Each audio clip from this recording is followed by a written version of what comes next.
নমস্কাৰ মৰমৰ ছাত্ৰ-ছাত্ৰীসকল মই অৰুন্ধতী ৰয় আজি আমি পঢ়িম অষ্টম শ্ৰেণীৰ গণিতৰ ষষ্ঠ অধ্যায় বৰ্গ আৰু বৰ্গমূলৰ নতুন এটা অংক এই অংকত আমি কি শিকিম আমি সহজ পদ্ধতিৰে কেনেকৈ আমি বৰ্গ সংখ্যা উলিয়াব পাৰো এতিয়া আমাক কি দিয়া আছে সংখ্যা এটাৰ বৰ্গ নিৰ্ণয় কৰাৰ এটা সহজ পদ্ধতি কিন্তু এই পদ্ধতিটো আমি কেতিয়া ব্যৱহাৰ কৰিব পাৰিম যেতিয়া এককৰ ঘৰত কিমান থাকিব লাগিব 5 থাকিব তে সেই সংখ্যাটোকে আমি এই পদ্ধতিৰ সহায়ত আমি কি কৰিব পাৰিম বৰ্গ উলিয়াব পাৰিম আমি সাধাৰণতে জানো যে 25 স্কয়াৰ ইয়াৰ যদি আমি সংখ্যাটো কি কৰিম 25 * 25 কেনেকৈ কৰো 25 * 25 এইটো পূৰণ তোমালোকে সকলে কৰিব জানা 5 * 5 25 5 * 2 10 + 2 12 2 * 5 10 2 * 2 4 + 1 5 5 2 6 আমি এনেকে ধৰণে পূৰণ কৰো কিন্তু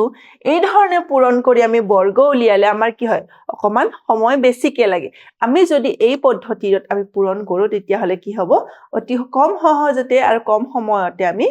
বৰ্গ সংখ্যা উলিয়াব পাৰিম এটি কি দি আছে 25 * 25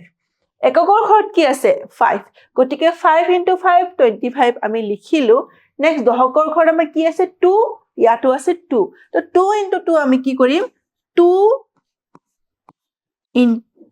1 কৰিম তাৰ পিছত আকৌ 2 কৰিম 2 + 1 কৰিলে 3 * 2 which is equal to 6 ইয়াতে কি লিখিম আমি 6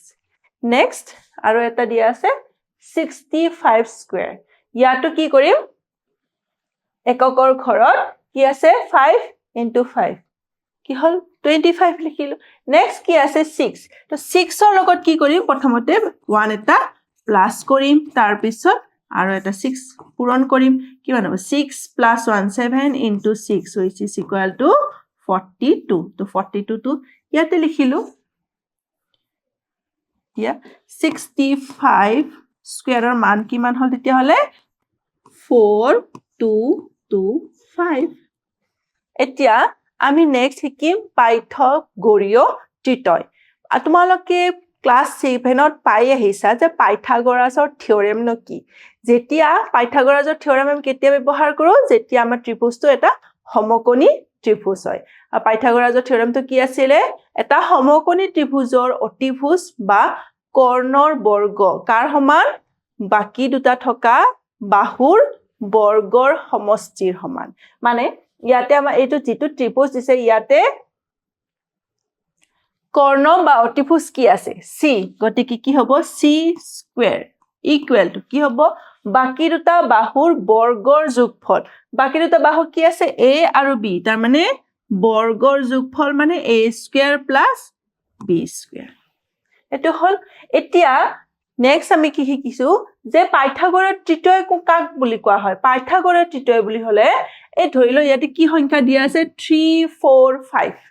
ইয়াতে আমি কি জানো যে সমকোণী ত্ৰিভুজৰ আটাইতকৈ দীঘল বাহু কোনটো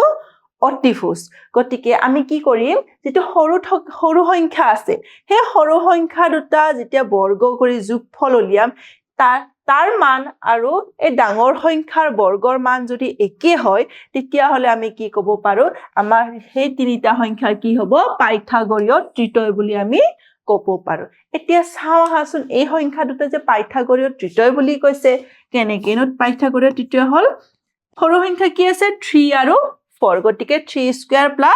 4 স্কয়াৰ আমি কৰি চাম 3 স্কয়াৰ কৰিলে 9 আহিলে 4 স্কয়াৰ কৰিলে 16 9 + 16 = 25 আমি এটো কি হিচাপত লিখিব পাৰো 5 স্কয়াৰ আমি কি পালো 3 স্কয়াৰ + 4 স্কয়াৰ = 5 স্কয়াৰ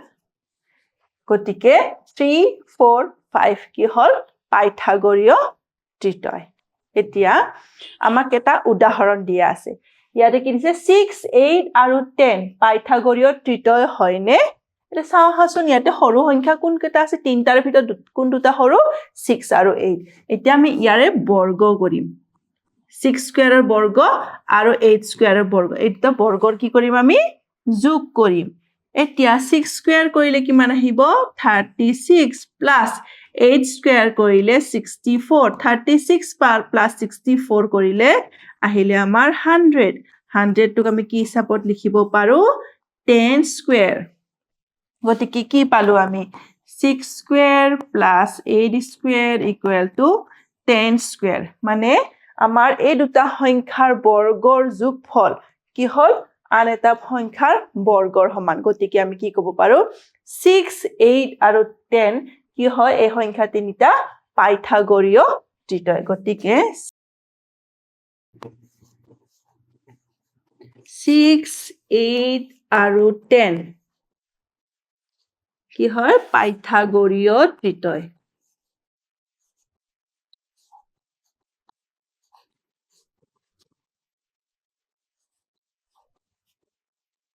ত্ৰিতয় হয় গতিকে 6 8 আৰু 10 পাইথাগোৰীয় ত্ৰিতয় হয় নেক্সট ইয়াতে কি দিয়া আছে যিকোনো স্বাভাৱিক সংখ্যা p ৰ বাবে আমি জানো যে 2p square plus p square minus 1 whole square equal to p square plus 1 whole square গতিকে ইয়াতে কি হয় p 2p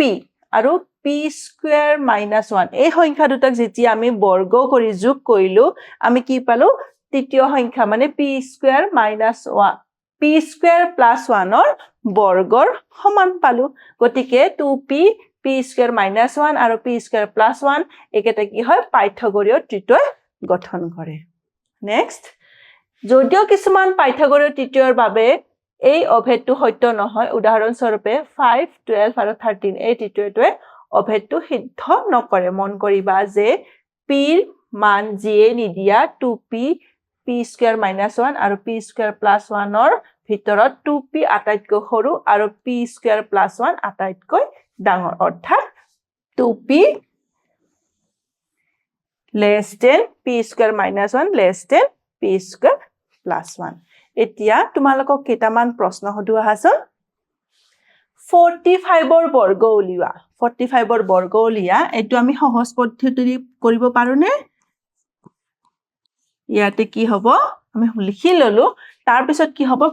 একক স্থানত কি আছে যেহেতু 5 আছে গতিকে আমি কি কৰিব পাৰো একক স্থান 5 into 5 25 এটা আছে 4 4 plus 1